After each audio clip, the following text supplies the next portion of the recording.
이렇게 축복하겠습니다. 당신은 행복한 사람입니다. 당신은 행복한 사람입니다. 우리 성도님들은 정말 행복하십니까? 네, 우리 성도님들께서는 너무너무 행복한 분들이십니다. 그런데 그 행복을 잘 누리시는 분들도 계시고, 받은 복에 비해서 행복을 잘 못 누리시는 분들도 계신 것 같습니다. 오늘부터 펼쳐지게 되는 이 팔복 시리즈 설교를 통해서 우리가 어떤 복을 받았는지를 제대로 알고 우리에게 주어진 이 행복을 마음껏 누리시는 성도님들 되시기를 축복합니다.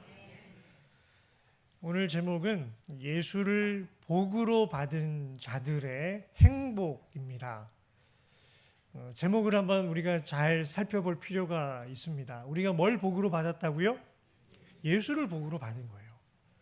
우리가 예수를 복으로 받았다라는 의미는 이미 그 어떤 복과 비교할 수 없는 복을 다 받았다는 의미입니다. 그러니 그 결과가 뭐냐? 행복입니다. 그래서 오늘부터 팔복 시리즈 설교를 하게 되는데요. 먼저 복이란 무엇인가? 이 복의 개념부터 살펴보기를 원합니다. 우리는 이 복을 원하는 시대 속에 살고 있습니다. 복에 목마른 세상을 살고 있는데 문제는 무엇이냐? 이 복의 개념이 왜곡되어져 있다는 것입니다.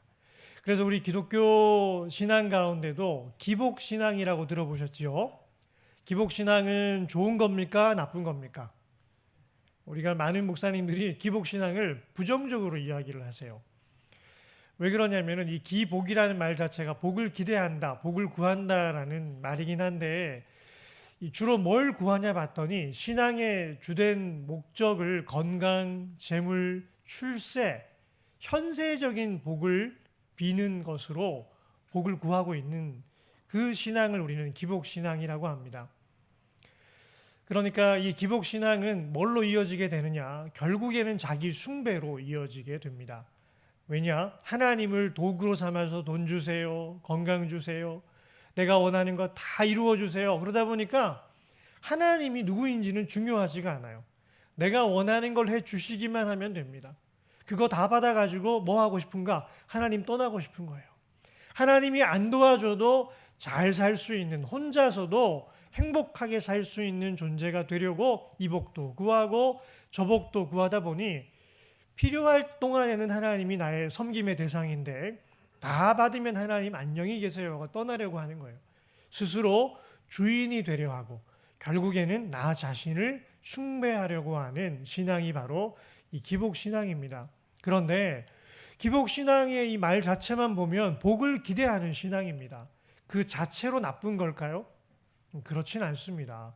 왜냐하면 이 기독교라는 종교가요, 처음부터 끝까지 복을 말하는 종교이기 때문입니다. 철저히 복을 이야기하는 종교가 기독교입니다. 문제는 뭘까요? 당신이 구하는 복과 하나님이 주시려는 복이 일치하지 않는 거예요. 이름은 같을 수 있습니다. 우리가 바라는 복이 하나님이 주시려는 복과 단어는 같을 수 있어요. 그런데 뭐가 문제냐? 내용이 달라요. 같은 이름이라고 해서 사람도 같을까요? 그렇지 않거든요. 동명이인 있는 것처럼 우리가 구하는 복과 하나님이 주시려고 하는 복이 복자만 같지 사실 내용이 달라도 너무 다릅니다. 문제는 구하는 행위가 아니고요. 뭐가 문제일까요? 우리가 정의하는 복의 내용입니다. 하나님이 우리에게 주시고자 하시는 복을 바르게 알고 그걸 구하는 그런 의미에서의 기복신앙은 매우 건강한 신앙입니다. 그러게 오늘부터 이 복의 본질이 무엇인가에 대한 이야기로 시작을 하려고 하는데요. 복의 본질이 뭘까요? 오늘 우리가 읽었던 말씀 속에 이 복의 본질이 힌트로 나와 있습니다. 우리 함께 다시 읽어볼까요? 예수께서 무리를 보시고 산에 올라가 앉으시니 제자들이 나온지라 입을 열어 가르쳐 이르시되. 자, 여기에 복의 본질이 숨어 있습니다. 복이 무엇이냐? 예수님께서 이 땅에 오신 것입니다. 예수님이 산에 올라가 앉아 계시는 이 자체가 말로 다 할 수 없는 복이에요. 우리 지금 앞산에 예수님께서 오늘 이 주일 이 시간에 거기 와서 앉아 계시면 우리 다 어디로 가야 될까요? 거기로 가는 거예요. 아무리 힘들어도 기어코 올라가가지고 앞자리에 앉으려고 새벽부터 하면 난리가 날 거예요. 왜냐? 복 중에 가장 귀한 복이신 예수님이 우리 가운데 실제로 오셨기 때문입니다. 예수께서 산에 올라가 앉으시니 이 자체가 말로 다 할 수 없는 복을 누리고 있는 비밀입니다. 마태복음에서 말하는 복음의 핵심이 무엇일까요? 우리가 복음서는 다 복에 대한 이야기입니다. 복된 소식을 복음이라고 하는데 마태, 마가, 누가, 요한 중에 마태복음에만 나오는 네 글자가 있습니다. 마태는 이 네 글자로 복음을 이야기합니다. 혹시 그 네 글자가 뭔지 아시겠습니까? 첫 글자 임자로 시작합니다. 뭘까요? 임마누엘. 그렇습니다. 맞습니다. 마태복음에만 이 단어가 나옵니다. 마태복음의 임마누엘을 이야기하는 이유는 구약 성경에서 오실 메시아를 임마누엘이라고 이사야서에 예언되어져 있는데 그 예언이 성취되었다. 너희의 복이신 예수께서 임마누엘로 너희 가운데 오셨다. 이거면 충분하지 않으냐? 오실 메시아가 드디어 오셨다. 그 복을 이야기하는 마태복음입니다. 그래서 마태복음 1장을 시작할 때도 임마누엘 이야기로 시작합니다. 보라 처녀가 잉태하여 아들을 낳으리니 그 이름을 임마누엘이라 하리라. 그 이사야서의 예언이 너희 가운데 성취되어서 임마누엘 하나님이 우리와 함께 하신다라는 이 언약이 너희 가운데 실현되어졌다. 얼마나 기쁘냐라고 시작을 하고 있고요. 그리고 마태복음 28장에서 끝이 나게 되는데 예수님이 친히 말씀하시죠.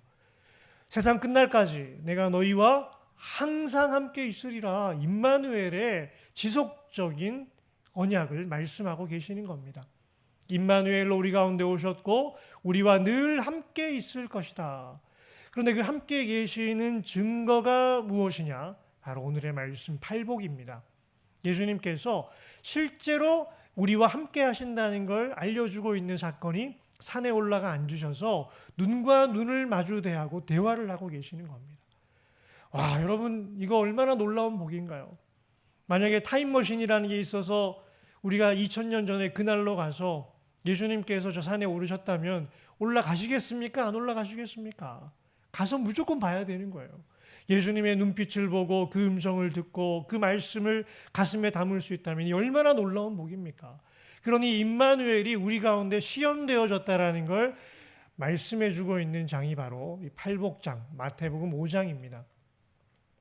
임마누엘로 오신 예수님께서 영원히 함께 하시는 이 자체가 복인데 그 복이 약속만 되어진 게 아니고 실현되어졌다. 그러니 이제 너희가 누릴 수 있다. 마태는 이 감격으로 복음서를 써내려 가고 있습니다.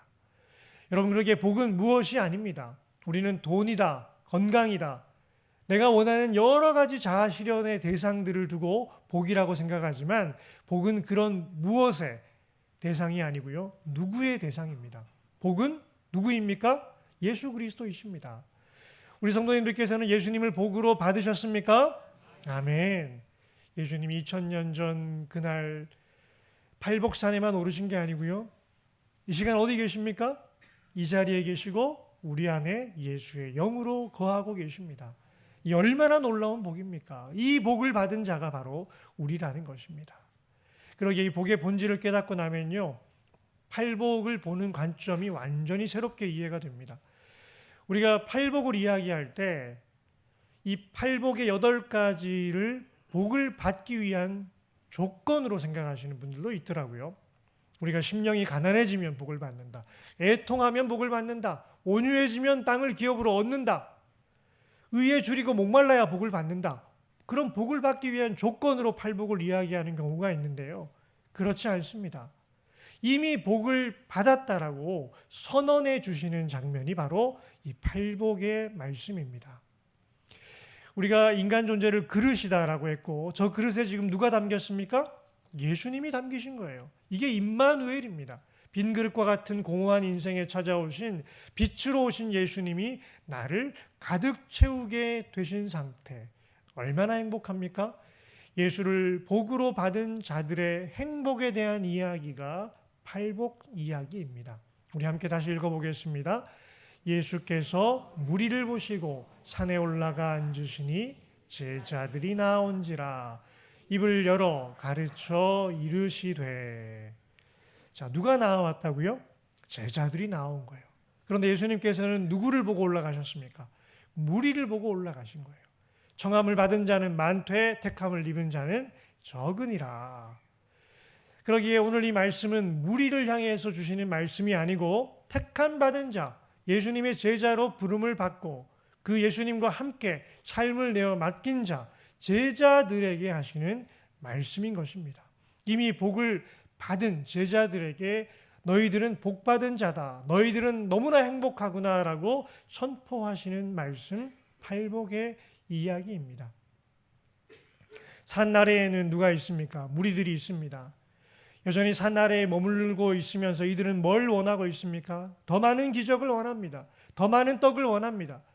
당장의 문제를 해결해 달라고 요구하며 세상을 구경하고 이 세상을 더 잘 누리기 위해서 예수님을 도구로 활용하려고 합니다.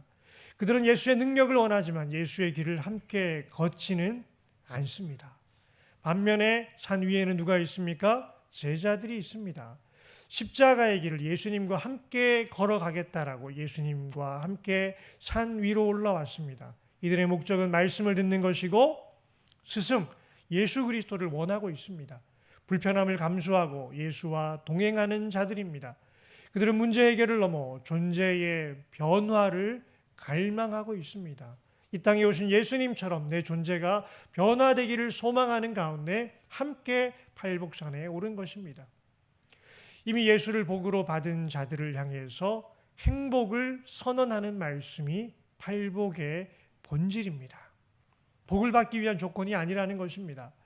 복을 받기 위한 조건으로 8가지 잘 행하면 이 8가지의 계단을 다 오르면 천국이 있다라고 말씀하시는 게 아니고요. 이미 천국을 소유한 자들에게 너희들에게 천국이 있다는 것을 아느냐 기뻐하고 즐거워하라라고 선언하시는 말씀 팔복의 행복 선언입니다. 예수님께서 복이 있다라고 하실 때 이 복이란 단어를 마카리오스란 단어를 쓰고 있습니다. 복을 받지 않았을 때 복 받아라라고 할 때는 어떤 단어를 쓰냐면요. 율로게오라는 단어가 있습니다. 복을 받지 않은 자에게 복을 빌어줄 때 쓰는 단어입니다. 그런데 이미 복을 받은 자에게는 뭘 해줘야 되죠? 복 받아라라고 하는 게 아니고 축하해라고 해야 됩니다. 신랑을 잘 만나서 결혼하는데 너 앞으로 좋은 신랑감 만나 이러면 여러분 이게 축복이 될 수 있을까요? 이미 만났는데 또 누구를 만나라는 거예요. 신랑 만나서 이제 신혼여행 출발할 때는 너 좋은 신랑 만나 이렇게 축복하는 게 아니고요. 어떻게 해야 되죠? 축하해. 너무너무 좋은 최고의 신랑을 만났으니 축하해라고 해야 되는 이 단어가 구분이 되는 것처럼 이 마카리오스는 바로 축하해라는 단어입니다. 팔복은 해야 할 일이 아니라 우리의 현 주소를 이야기하는 단어입니다. 예수님을 신랑으로 만난 자들이요 축하해. 이게 마카리오스입니다. 기분의 차원이 아닙니다. 실존적인 선언입니다. 우리가 예수님을 우리 안에 소유함으로 우리의 존재 자체가 예수와 함께하는 존재가 된 것에 대해서 축하해라는 단어가 이 마카리오스입니다. 근데 헬라 세계에서는 이 마카리오스란 단어를 언제 쓰느냐? 신들의 행복을 이야기할 때 이 단어를 썼습니다. 그래서 번역을 어떻게 했느냐? 더할 나위 없이 행복한, 우리 한번 따라해 볼까요? 더할 나위 없이 행복한. 가슴에 손을 한번 얹어 볼게요. 나는 더할 나위 없이 행복한 사람입니다. 여러분 인생을 살아가다가 이런 분들을 만나보신 적 있습니까? 없어요. 돈 그렇게 많이 가지고도 더 갖고 싶어하고 돈에 목말라하고 건강한데도 늘 더 건강하려고 염려하고 살고 이만하면 유명하고 이름 충분히 의미가 있어서 죽은 다음에 호랑이 가죽 남기든 내 이름 남길 수 있는 분들인데도 거기다가 더 많은 명예를 얹으려고 발버둥을 치며 살아가는 게 인간입니다. 왜 그럴까요? 부족하고 또 부족하다라고 느끼기 때문입니다. 그런데 예수를 만나게 되면 더할 나위 없이 행복해요. 다른 게 더 이상 필요 없을 만큼 행복으로 충만합니다. 그러기에 언젠가도 말씀드렸습니다. 우리가 롤 모델로 삼을 만한 그러니까 모델이 될 수 있을 만한 그런 훌륭한 그리스도인의 모습은 어떤 모습이냐? 어떤 환경에서도 어떤 상황 속에서도 행복을 빼앗기지 않는 성도가 우리가 추구해야 되는 신앙인의 모습입니다. 가난해져도 병약해져도 핍박이 있어도 사람들의 오해로 나를 멸시하고 짓누르는 그 상황 가운데서도 빼앗기지 않는 행복, 예수님으로 인해서 빼앗기지 않는 더할 나위 없이 행복한 상태, 이 영성의 상태가 유지되고 있는 성도가 영성이 탁월한 성도입니다. 왜 더할 나위 없이 행복할까요? 신들의 행복이기 때문입니다. 행복을 빼앗기지 않는 예수님이 우리 안에 계시기에 우리도 그 주님과 교제하면서 더할 나위 없이 행복한 상태를 유지하는 게 이 탁월한 영성의 모습입니다. 이것은 명령이 아닙니다. 행복해져라 이렇게 명령하는 게 아니고요. 복 받아라 이런 의미도 아니고요. 예수님이 예수님 앞에 나온 제자들을 보고 하시는 감탄사입니다. 오, 참으로 행복하구나. 나를 만난 너희가 이렇게 행복하구나. 예수 안에 있는 너희가 이렇게 행복하구나라고 예수님께서 쏟아내시는 감탄사이고 축복의 축하입니다. 축복을 명령하는 말이 아니고요. 이미 복을 소유한 자를 향한 감탄과 축하의 선언입니다. 자, 이렇게 복의 선언을 받은 이 제자들이 진짜 참된 제자여야만 이 말씀을 받을 가치가 있는데, 우리 성도님들께서는 예수를 복으로 받은 증거가 있으십니까? 뭐가 증거입니까? 예수님이 그 증거를 보여주시는 말씀이 바로 팔복입니다. 우리 다시 한번 읽어보겠습니다. 예수께서 무리를 보시고 산에 올라가 앉으시니 제자들이 나온지라 입을 열어 가르쳐 이르시되, 예수님이 나온 제자들을 보고 감탄에 겨워서 너희들은 복받은 자들이다. 너희들이 너무나 행복하구나. 이 마음의 감동을 가지고 뭘 하셨냐? 가르치셨다라고 이야기하고 있습니다. 예수님께서 뭘 가르쳐 주신 걸까요? 이미 복을 다 받은 자들한테 가르쳐 줄 게 뭐가 있을까요? 복 받아라, 복 받는 비결 이런 게 아니고요. 예수님이 가르쳐 주시는 딱 한 가지는 뭐냐면 너희들은 이미 너무나 행복한 자들이다. 이 사실을 가르쳐 주고 싶어 하시는 거예요. 참으로 복되구나. 너희는 이미 행복한 자들이다. 오늘 예수를 믿으면서도 나는 행복하지 못해. 나는 여전히 복에 목말라 있어. 나는 이게 필요하고 저게 필요하고 다른 사람 보면 다 채워졌는데 내 인생은 왜 이 모양인지 모르겠어 라고, 예수님 제 인생은 왜 이 모양입니까? 라고 이 자리에 나온 분이 계시다면 예수님 뭐라고 말씀하실까요? 참으로 복되구나. 너는 이미 행복한 자다. 너무너무 행복한 자다라고 이거 하나를 우리에게 가르쳐 주고 싶어 하십니다. 왜 그럴까요? 아무리 큰 복을 받았어도요, 알아야 누릴 수 있기 때문입니다. 미국이 대공황 시절에 먹고 사는 문제로 너무너무 어려웠던 그런 시기가 있었는데, 미국 텍사스 서부에 이리 예이츠라고 하는 사람이 목장만 겨우 하나를 산 거예요. 목장 사가지고 양을 키우는데 이게 뭐 밥벌이가 제대로 안 되니까 너무너무 힘겹고 어려운 가운데 이 정부 보조금으로 연명을 하고 있었습니다. 나도 좀 배부르게 먹어봤으면 좋겠다. 나도 좀 떵떵거리며 한번 살아보면 소원이 없겠다. 그 복받지 못한 정서를 가지고 짓눌려 있던 삶을 살고 있는데, 지질학자가 그 지역을 탐방하러 오다가 우연히 한마디를 건네는 거예요. 근데 이 지질상으로 보니까 이 자리가 석유가 매장되어 있을 가능성이 상당히 높습니다. 근데 이 이야기를 복음으로 들은 거예요. 그래, 어차피 인생 별거 있냐. 그러면서 그 먹고 살기 어려운 생계 보조금을 모아가지고 뭘 했을까요? 시추 사업을 하게 됩니다. 얼마면 되겠습니까? 하고 겨우 그 돈을 맡겨가지고 자기의 전 재산을 어떻게 보면 털었는데 그걸 가지고 맡겨본 거예요. 믿고. 석유가 나왔을까요? 안 나왔을까요? 그럼요. 나왔으니까 제가 이야기하죠. 예이츠 광산이 됩니다. 조금 파지도 않았는데 8만 배럴이 나오기 시작하는데, 와, 이게 쏟아지는 돈을 감당을 못하는 거예요.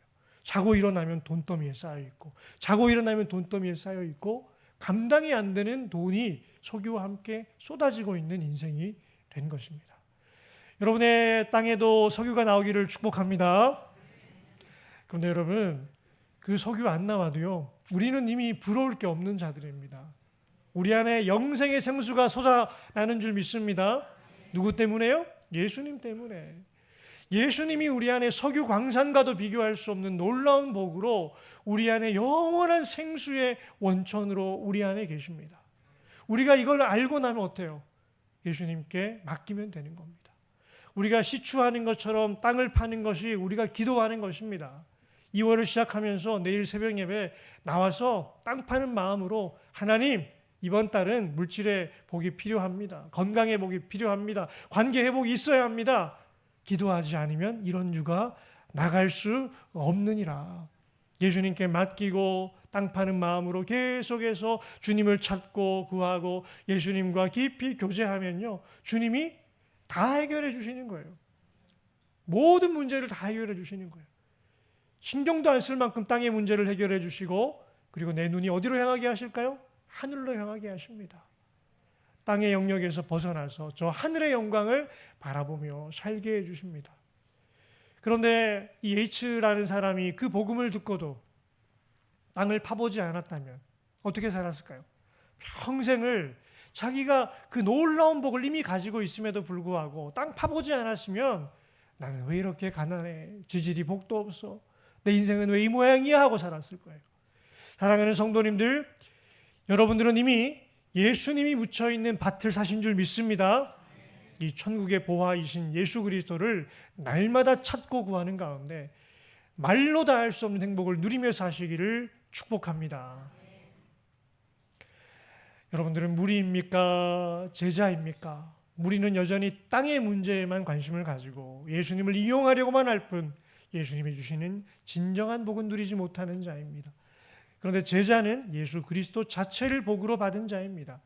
이 참된 제자의 증거가 무엇인가를 예수님께서 알려주시고자 팔복을 통해 증거를 제시하십니다.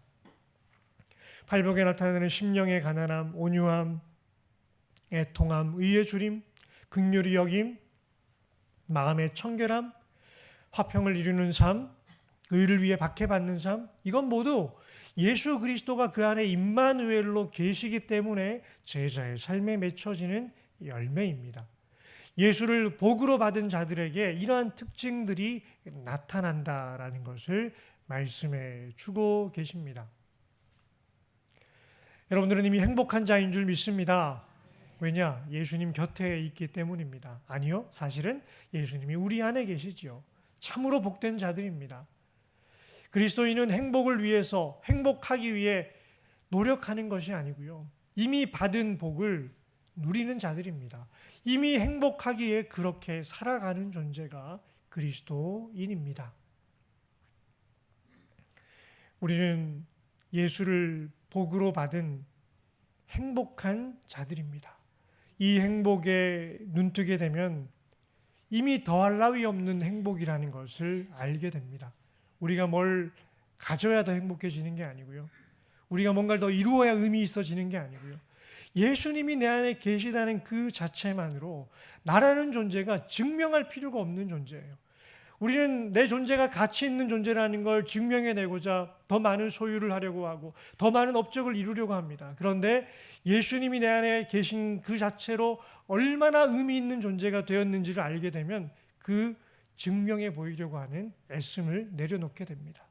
예수님이 내 안에 계시다는 그 자체만으로 너무나 의미 있는 존재가 되었고, 예수님이 내 안에 계시다는 그 자체만으로 이미 더할 나위 없는 행복을 누리는 자들이 된 것입니다.